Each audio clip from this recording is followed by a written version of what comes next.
श्री गजानन जय गजानन। अध्याय 15वां। श्री गणेशाय नमः। हे कश्यपात्मज वामन, हे बटुकरूपधारी नारायण, आपने बलिराजा का दान स्वीकार कर उसे कृतार्थ किया। आपने दान में मृत्युलोक का राज्य लेकर उसे उसके बदले में पाताल लोक का राज्य दिया। उस पुण्यवंत बलि को दे आंवला ले कुम्हड़ा वाली बात को आपने चरितार्थ किया। उन्होंने जो आपकी भक्ति की, उससे प्रसन्न होकर आप उसके द्वारपाल बन गए। इस कलयुग का अंत होते ही आपके आशीर्वाद से बलिराजा ही देवों का राजराजेश्वर बनने वाला है। हे अनंत, आपने कुछ पल ही भर में 4 वेदों की संहिता कर डाली। आपकी अगाध बुद्धिमत्ता देखकर पंडित भी चकाचौंध हो जाते हैं। आज तक आपने जितने अवतार लिए, उनमें से आपका सांप्रत का अवतार ही ऐसा है जिसमें इस भूमि पर किसी का वध नहीं हुआ। शत्रु मित्र ऐसा भेदभाव न करके सभी के घर में दीप जलाया। देव और दानव अभिन्न माने। देवों की भलाई करने के साथ साथ आपने राक्षसों की रक्षा भी की। आपने ईश्वरत्व का संतुलन इसी अवतार में रखा। मैं आपको प्रणाम करता हूँ। हे वामन, दासगणों के मस्तक पर अभय हस्त रखकर उसे निश्चिंत कर दीजिएगा। बाण गंगाधर तिलक, जो महाराष्ट्र का कोहिनूर हीरा, दूरदृष्टि का सागर और राजकारण कुशल आदि गुणों से युक्त थे, परतंत्रता का जुआं झोंक कर फेंक देने में और देश को स्वतंत्र बनाने में उन्होंने जान की बाजी लगाई। परकीय सत्ता का मुकाबला करने के लिए उन्होंने जो ढाढ़स बंधाया, उसका वर्णन कौन कहाँ तक करे। वे भीष्म जैसे दृढ़ प्रतिज्ञ थे। भारत भू की पराधीनता की बुरी हालत देखकर उन्होंने जान हथेली पर लेकर असीधरा व्रत की प्रतिज्ञा ली। वे इतने निर्भय थे कि किसी से डरते नहीं थे। बृहस्पति के समान उनका वाक चातुर्य था। उनकी लेखनी इतनी कुशल थी कि उससे अंग्रेज सरकार की भी नींद खराब हो गई थी। उन्होंने देश के लिए अनासक्त होकर आखिर तक कर्ममय जीवन बिताया। इससे जनता जनार्दन ने लोकमान्य यह पदवी उत्स्फूर्त उन्हें दे दी और उन्होंने जो देश कार्य किया, उसका इस पदवी से यथोचित गौरव किया। किसी समय शिव जयंती के शुभ अवसर पर तिलक जी लोगों के आग्रह से व्याख्यान देने के लिए अकोला आए। उत्सव की तैयारी धूमधाम से हो रही थी। लोकमान्य जी आने वाले हैं, इससे विद्वत जनों में हलचल मची हुई थी। दामले जी, कोल्हटकर जी और खापर्डे जी आदि विद्वान अकोला में इकट्ठा हो गए। शिव जयंती के उत्सव के लिए तिलक जी को अध्यक्ष मुकर्रर कर दिया गया। तिलक जी का नाम सुनते ही सारा विदर्भ आनंदित हुआ। लोग आपस में बोलने लगे कि शिवराय की जयंती तो इस प्रांत में इससे पहले होनी चाहिए थी। इसका कारण इस तरह है कि शिवाजी की जन्मदात्री वीर माता जीजाई का जन्म वनाड़ में सिंधखेड़ा ग्राम में हुआ था। वीर माता जीजाई ने शिवाजी को जन्म देकर वनाड़ और महाराष्ट्र को अपने कर्तव्य से एक बना दिया। माता वनाड़ प्रांत की तो पिता महाराष्ट्र के शाहजी राजा भोसले, वे दोनों एक दूसरे के लिए सुयोग्य थे। एक तरफ शिव जयंती महोत्सव जो महाराष्ट्र का महापर्व था, और दूसरी तरफ उत्सव के अध्यक्ष थे लोक नेता बाल गंगाधर तिलक। मानो सोने में सुगंधी लग गई थी। उत्सव की तैयारी 1 महीना पहले से हो रही थी। यह परस्परानुकूल योग आ गया। इससे सारे प्रफुल्लित और आनंदित हुए थे। उत्सव के अध्यक्ष और उपाध्यक्ष चुने गए। स्वयं सेवकों की सूची तैयार हो गई। कुछ लोगों ने राय दी कि इस शिव जयंती उत्सव में शेगांव के गजानन महाराज को आमंत्रित किया जाए ताकि दूध में शक्कर मिल जाए। शिवाजी के राष्ट्रोद्धार कार्य के लिए समर्थ रामदास स्वामी का आशीर्वाद था, इससे उनके कार्य को सफलता मिली। टिळक जी का राजकारण यह भी शिवजी का ही राष्ट्रोद्धार का कार्य है। इस कार्य को महाराज का आशीर्वाद मिलना ही चाहिए। इस सुझाव को किसी ने सम्मति दी तो किसी ने असहमति दर्शाई। जो लोग इस बात से असहमत थे वे इस प्रकार बोले, उस शेगांव के औलिया को क्यों ऐसे शुभ अवसर पर बुलाते हो? वह ऐसे मौके पर कुछ विचित्र बात करके बैठेंगे जिससे सभा का रंग भंग हो जाएगा। वे सभा में नंगे घूमेंगे, गिण गिण गणात बोते ऐसा भजन गाते, शायद वे लोकमान्य जी को भी पीटेंगे। तो कुछ लोगों ने इस कहने का इनकार करके बोले कि गजानन महाराज के श्री चरण तो ऐसे मौके पर लगने ही चाहिए। उनका पागलपन तो सामान्य जनों की नजर से है। जो कोई विद्वान है, सज्जन है, वे तो उन्हें पागल नहीं समझते। यदि टिळक जी सही अर्थ में राष्ट्रोद्धारक हैं तो निश्चय ही महाराज इस उत्सव के समय उपस्थित रहेंगे। सच झूठ की परीक्षा मौके पर ही हो जाती है, इसलिए महाराज को आमंत्रण देने में आनाकानी नहीं होनी चाहिए। इस तरह की चर्चा होने के बाद कुछ लोग महाराज को आमंत्रण देने के लिए शेगांव आए। लोगों को सामने देखते ही महाराज दादा साहब खापर्डे से बोले, मैं शिव जयंती उत्सव में अवश्य उपस्थित रहूंगा। वहां पागलपन ना करके चुप्पी साधे बैठा रहूंगा। सुधारकों का मनोभंग मुझसे कभी नहीं होगा। राष्ट्रोद्धार करने के लिए बाल गंगाधर सुयोग्य अधिकारी हैं। उनके जैसे राष्ट्रप्रेमी व्यक्ति शायद ही मिल जाते हैं। अन्ना पटवर्धन नाम का सज्जन, जो तिलक जी का स्नेही और आलंदी के नरसिंह सरस्वती का शिष्य है, टिळक जी और अन्ना पटवर्धन जी से मिलने के लिए मैं अवश्य कोला आऊंगा। यह बात सुनते ही खापर्डे जी बहुत हर्षित हुए और कोलटकर से बोले कि यह हमारा वनाड प्रांत का ज्ञान हीरा देखो। इन्होंने अकोला में हमारी जो बातें हुई थी यहाँ बैठे जान ली। संतों का यह अगाध ज्ञान देखिए और साथ ही राष्ट्र पुरुष के प्रति प्रेम इन्हें कितना है यह भी देख लीजिए। हम कुछ बोलने से पहले ही महाराज ने आने का वादा किया। उन्हें इस बारे में कुछ कहना ही नहीं पड़ा। इस शुभ कार्य को शगुन तो अच्छा हो गया। चलो हम महाराज के चरणों पर नतमस्तक होकर वापस अकोला जाएंगे। खापर्डे कोल्हटकर वापस चले गए। शिव जयंती के उत्सव में 8 दिन बाकी रह गए। सारा वनाड प्रांत हर्षित और उल्लसित हुआ। हर एक अधीर होके सोचने लगा कि कब टिळक जी के चरण हमारे अकोला में लग जाएंगे ताकि हम उनके दर्शन कर लेंगे। शक 1830 के बैसाख मास को अकोला में भव्य मंडप में शिव जयंती का उत्सव मनाया गया। वनाड प्रांत में अक्षय तृतीया का त्योहार धूमधाम से मनाया जाता है, फिर भी उस दिन सारा सभा मंडप पूरा भर गया था।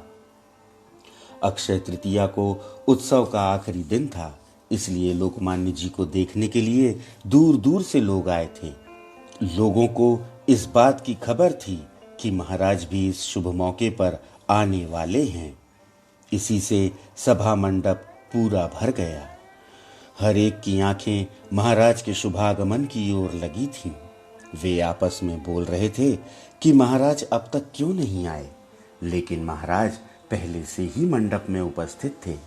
साधु का दिया हुआ शब्द कभी असत्य या मिथ्या नहीं हो पाता। जीवन मुक्त साधु गजानन महाराज सभा मंडप में उच्चासन पर गद्दी पर बैठे थे। उच्चासन पर की बीच की जगह लोकमान्य जी ने विभूषित की थी। उनके पास अन्ना पटवर्धन साहब बैठे थे। श्री कृष्ण नंदन, जिनका नाम था गणेश, जो खापर्डे कुल के भूषण थे, वे तिलक जी के दूसरे बाजू में बैठे थे। दामले, कोल्हटकर, भावे और वेंकटराव देसाई जो सभा के मुखिया थे, उच्चासन पर विराजमान हुए थे और व्याख्यान देने वाले कई सज्जन भी उपस्थित थे। उनका वर्णन एक मुख से कहां तक करें। कोल्हटकर जी ने सभा का उद्देश्य निवेदन किया। तत्पश्चात भाषण सिंह लोकमान्य तिलक जी खड़े हो गए। वे बोले कि आज का दिन धन्य है। हमारे यहाँ एक वीर ने स्वातंत्र के लिए प्राण की बाजी लगाई। उन धनुर्धर वीर शिवाजी महाराज का आज जन्मोत्सव मनाने के लिए हम यहाँ सब इकट्ठा हो गए हैं। उन शूरवीर शिवाजी को समर्थ रामदास स्वामी का कृपा आशीर्वाद मिला था। इसी से उनके नाम का डंका सिर्फ महाराष्ट्र में नहीं बल्कि सारे भारत खंड में बजा। उसी तरह हमें आशीर्वाद देने के लिए साधु गजानन महाराज इस सभा में उपस्थित हुए हैं। रामदास स्वामी के आशीर्वाद से जिस तरह शिवाजी महाराज को अपने कार्य में सफलता मिली, उसी तरह इस सभा में गजानन महाराज के कृपा आशीर्वाद की हमें जरूरत है। स्वातंत्र सूरज डूब जाने से दास्ता का घना अंधेरा चारों ओर फैला है। जिस देश को स्वतंत्रता नहीं है वह प्रेतवत जाना जाता है। इसलिए समाज में राष्ट्र प्रेम निर्माण हो जाए, ऐसा हमें जनता को शिक्षण देना है। आज के बच्चों को भी राष्ट्र प्रेम का शिक्षण देना आवश्यक है। इस तरह का शिक्षण परकीय राजा हमारे बच्चों को क्या दे देगा। यह सुनकर महाराज उठकर खड़े हो गए और त्रिवार बोले, नहीं नहीं नहीं। भाषण के जोश में आकर तिलक जी ने प्रचलित सरकार पर बुरी तरह से टीका टिप्पणी की और ताने कसे। उनके भाषण का झुकाव किस तरह है यह महाराज समझ गए और हंसते हंसते बोले, इस तरह सरकार के खिलाफ बोलने से ही दोनों हाथ में हथकड़ियां पड़ जाती हैं।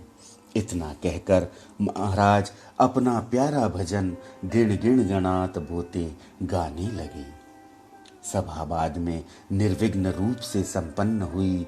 लोगों ने तिलक जी को बधाई दे दी, लेकिन महाराज ने जो भविष्यवाणी की थी वह उसी साल सिद्ध हुई। सरकार द्वारा तिलक जी पर मुकदमा चलाया गया और उन्हें धारा 124 के अंतर्गत गिरफ्तार किया गया और हथकड़ियां पहना दी गई। राजसत्ता बलियसी, इस न्याय से सरकार के खिलाफ कोई उंगली नहीं उठा सकते। बड़े बड़े वकील तिलक जी के लिए मुकदमा लड़ने की तैयारी करने लगे। इसके अलावा उन्हें तिलक जी के प्रति श्रद्धा भाव था। वे परमार्थिक उपाय करने लगे। उनमें एक इस प्रकार का था। दादा साहब खापर्डे जो तिलक जी के मित्र और सहयोगी थे, वे अमरावती से बंबई को मुकदमे के लिए चल पड़े।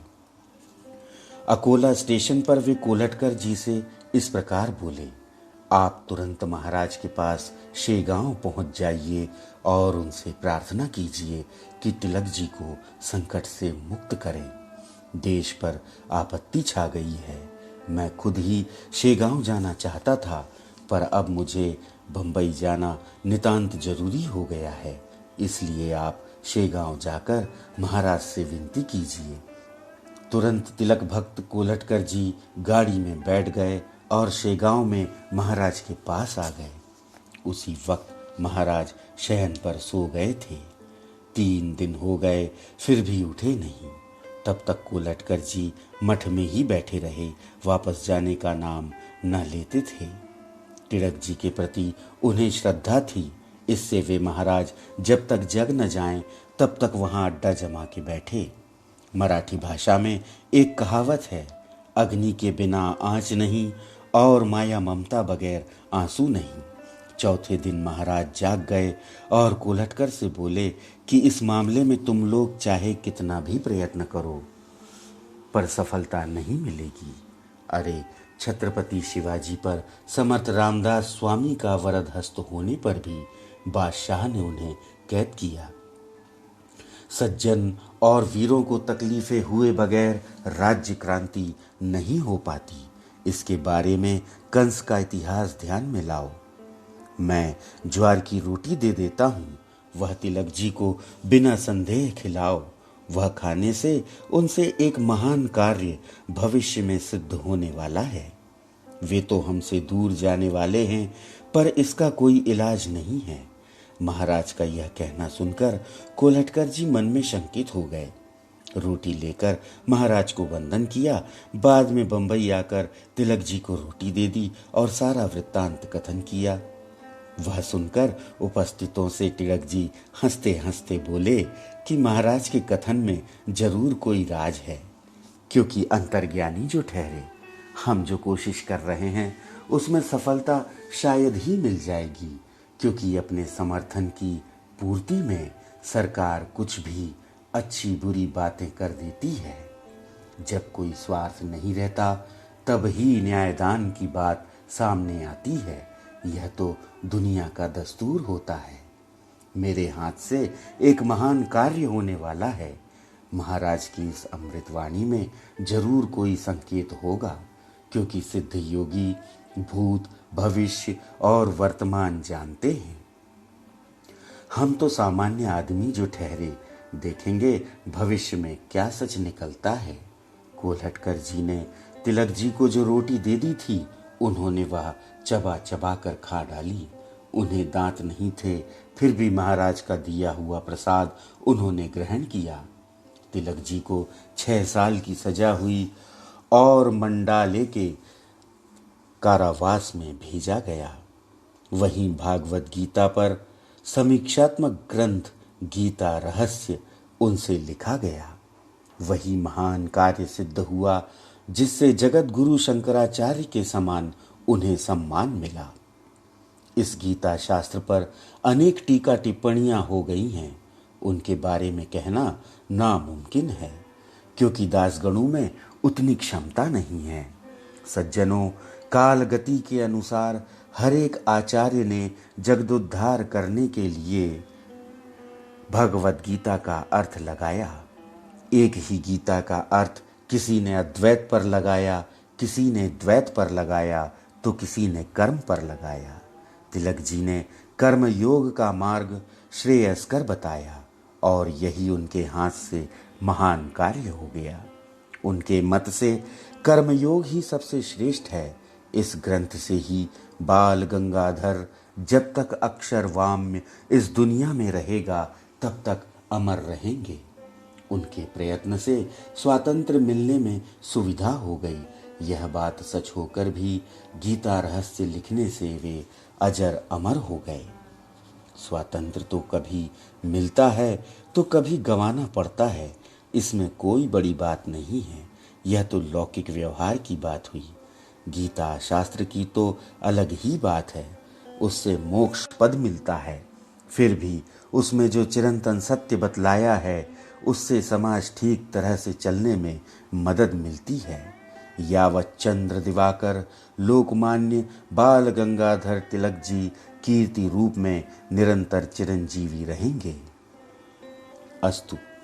करवीर कोल्हापुर में श्रीधर गोविंद काले नाम का चित्पावन जात का एक द्विज रहता था। उसके घर की स्थिति अच्छी न होने पर भी वह अंग्रेजी स्कूल में दाखिल हुआ और यथावकाश मैट्रिक परीक्षा पास हुआ। बाद में वह कॉलेज में गया, पर इंटर की परीक्षा में अनुत्तीर्ण होने से उसे कॉलेज छोड़ना पड़ा। कोई काम धंधा न रहने पर वह समाचार पत्रों में खोजता रहा। एक दिन उसने केसरी समाचार पत्र में टोगो और यामा के चरित्र पढ़े। कुछ चिंतन करके उसने सोचा कि मैं एक प्रकार से भूभार हूं, तो इंग्लैंड जाकर यंत्र विद्या क्यों न सीख लूं। टोगो और यामा ज्ञान संपादन करके अपनी मातृभूमि जापान अभ्युदय लाने में सफल रहे। उसी तरह मैं तंत्र विद्या संपादन करके मातृभूमि को वापस आ जाऊंगा। ऐसा उसने विचार किया। विचार तो ठीक था, लेकिन आने जाने के खर्च का प्रबंध कौन करता। उसके घर की आर्थिक स्थिति अच्छी नहीं थी। कोई देने वाला दाता भी मुश्किल था। इससे निराश होके वह बेचारा मन के लड्डू मन में खाते बैठा। एक दिन वह अपना मित्र जो भंडारे में शिक्षक था उससे मिलने गया। अपना विचार श्रीधर ने मित्र से कह डाला। मित्र भी उसके विचार से सहमत हुआ, पर पैसों की व्यवस्था उसके बस की बात भी नहीं थी। मित्र बोला कि अरे श्रीधर, धन के बगैर सब कुछ व्यर्थ है। आदमी सब स्वांग रच सकता है, लेकिन पैसे का स्वांग उसके बस की बात नहीं है। धनहीन का मनोराज्य मन ही में रह जाता है। इसलिए हम अपनी जन्मभूमि करवीर कोल्हापुर जाएंगे, क्योंकि यहाँ कड़ी धूप है। दोनों गाड़ी में बैठ गए। महाराज की महिमा उन्होंने सुनी थी। इसी से असली साधु कैसा होता है यह आंखों से देखने के लिए शेगांव उतर पड़े। पोस्ट मास्टर के घर में सामान रखकर वे महाराज के दर्शन के लिए मठ में आए। मठ में आते ही उन्होंने महाराज को साष्टांग दंडवत की करके उनके सामने बैठ गए। उन्हें देखते ही महाराज ने श्रीधर का मनोदय जान लिया और वे उससे बोले, अरे पगले, परदेश जाने का ख्याल छोड़ दीजिए। यहाँ सब कुछ मौजूद है। उधर के भौतिक ज्ञान में कुछ अर्थ नहीं है। यहाँ की आध्यात्मिक विद्या प्राप्त करके अपना जीवन कृतार्थ कीजिए। महाराज की यह अमृतवाणी सुनकर श्रीधर के विचार में परिवर्तन होने लगा। श्रीधर को कोल्हापुर के कुंभार गली के स्वामी की याद आई। उनका भी भक्तों से बात करने का ढंग कुछ इसी प्रकार का था। उसी तरह यह गुरुमूर्ति भक्तों के साथ ऐसी ही बातें करते हैं। श्रीधर दुविधा में पड़ गया। उसके मन में विचार मंथन चल रहा था। इतने में महाराज बोले कि हिंदुस्तान छोड़कर अन्य जगह जाने की तमन्ना ना रखो। जब बहुत पुण्य संचय होता है तब यहाँ भारत में जन्म लेने का सौभाग्य प्राप्त होता है। वहाँ के भौतिक शास्त्र की अपेक्षा यहाँ का योग शास्त्र पूर्ण समर्थ है। जो इस योग शास्त्र में प्रवीण होता है वह भौतिक शास्त्र को कोई कीमत नहीं देता। योग शास्त्र के आध्यात्म विचार श्रेष्ठ माने गए हैं। अन्य जगह जाने का विचार मन से हटा दो और कुछ आध्यात्म साधना करने का प्रयत्न करो। महाराज की उपदेश वाणी सुनकर श्रीधर के मन में जो संदेह था उसके निकल जाने से वह प्रमुदित हुआ। श्रीधर में परिवर्तन कर देने के लिए उसका विचार पश्चिम के बदले पूरब की ओर महाराज ने बदल दिया। संत असलियत जानते हैं। इससे वे ही आदमी के विचार में परिवर्तन करा दे सकने में समर्थ होते हैं। महाराज आगे चलकर उससे बोले, तुम्हारा अभ्युदय यही होने वाला है। कोल्हापुर में तुम्हारी कांता राह देख रही है। अब मित्र के साथ कोल्हापुर अपने घर जाओ। महाराज की वाणी सच निकली और यथावकाश श्रीधर की तमन्ना पूरी हो गई। वह BA MA हो गया और शिवपुरी कॉलेज में प्रिंसिपल बन गया। संत तो चलते फिरते साक्षात ईश्वर होते हैं। जिनको संतों के कृपा आशीर्वाद मिलते हैं वे भाग्यवान कहलाते हैं। श्रीधर काले को संत दर्शन करने का सौभाग्य मिला, जिससे उसकी वृत्ति में फर्क पड़ गया। संतों के आविर्भाव इसी भूमि पर होते रहते हैं। नंदनवन का वृक्ष अन्य जगह फलता फूलता नहीं, यह तो त्रिवार सत्य है। स्वस्ति श्रीदास गणु विरचित यह श्री गजानन विजय नामक ग्रंथ भाविक भक्तों को हमेशा सतपथ दिखाए। शुभम भवतु।